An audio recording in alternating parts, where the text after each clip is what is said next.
बोल कहानी बोल में आज हम सुनेंगे आचार्य चतुरसेन जी की कहानी भूरी।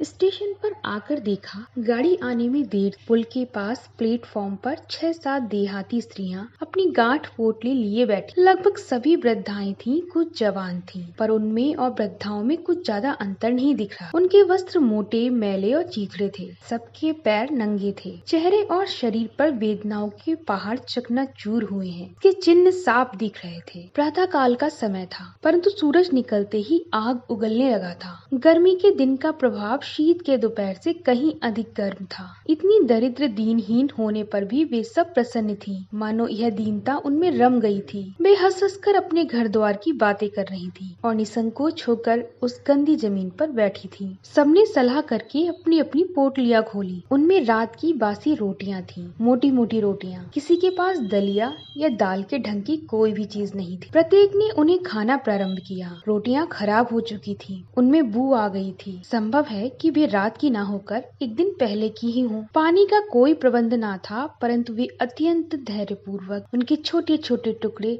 गले से उतार रही थी। उन स्त्रियों में एक वृद्धा सबसे अधिक बूढ़ी थी। उसके मुंह में एक भी दांत ना था और चेहरे पर अनगिनत झुर्रियां। उसकी गांठ में साबुत रोटी ना थी, रोटियों के 2 टुकड़े थे। वे सूख कर टूट गए थे और उनका खाना अत्यंत त्रासदायक था। वे शायद जौ चने के सूखे हुए वासी टुकड़े थे। वह वृद्धा अभागिन उन्हें चुपचाप नीचे धकेल रही। इस बूढ़ी का नाम था भूरी। वह इन सब की गोष्ठी से अलग थी, किसी की बातचीत में सम्मिलित भी ना थी। सभी स्त्रियां उसके टुकड़ों को भेद भरी दृष्टि से देखकर मन ही मन मुस्कुरा रही थी। उनकी अपेक्षा उसके टुकड़े घटिया हैं, उस मुस्कुराने का यही अर्थ था। सबके पास तो गेहूं की रोटियां थीं, तब उसके पास थी जौ और चने की रोटी, जो उसकी दीनता को प्रकट करती थी। सबने आंखों ही आंखों में संकेत करके वृद्धा को बनाने की सलाह कर ली। एक ने मानो कठिनाई से हंसी रोककर कहा, भूरी कैसी रोटी है तेरी? जौ चने की है। वृद्धा ने सहज स्वभाव से कह दिया और फिर बोली, लोगी क्या? इस पर फिर सब ने परस्पर दृष्टि विनिमय किया। हंसी होठों की कोर में दबाकर उसी मुखरा ने कहा, हाँ हाँ लेंगी, ला दे।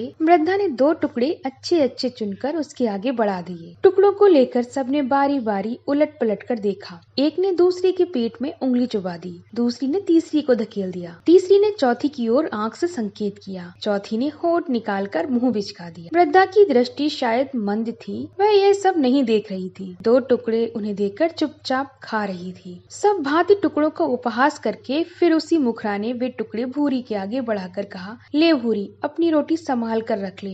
भूरी ने कहा, क्यों, कैसी है? बहुत ही अच्छी है। वृद्धा फिर बोली नहीं, टुकड़े लेकर चुप हो गई। इतनी देर में वह शायद समझी कि उसके टुकड़ों का तिरस्कार किया गया। उसने अपना प्रातः भोजन खत्म करके बचे हुए टुकड़े चुपचाप अपने उस चीथड़े में बांध लिए। मैंने देखा करुण रस में करुणा का उदय हुआ। साक्षात दरिद्रता की कंकालिनी ये स्त्रियां सड़े हुए टुकड़े खाने पर भी दूसरों की अपने से हीन दशा पर हास्य किए बिना स्थिर न रह सकी। भूरी जैसी कितनी स्त्रियां भारत में हैं और उन स्त्रियों जैसी भी, परंतु भूरी के प्रति उनका उपहास तो मनुष्य स्वभाव का सच्चा रूप है। वेदना की अनुभूति जब मर जाती है और प्राणी जब शून्य मस्तक हो जाता है, तब उसकी अंतरात्मा पतित होते होते इतनी गिर जाती है कि वह अपनी दीन दशा को नहीं देखता। उसे देखकर कितने लोग करुणा प्रदर्शित करते हैं, यह भी वह नहीं जानता। वह केवल औरों के छिद्र देखता है, उस पर हंसता है। करुण रस जब सूख जाता है, तब वह विद्रूप रूप धारण करता है।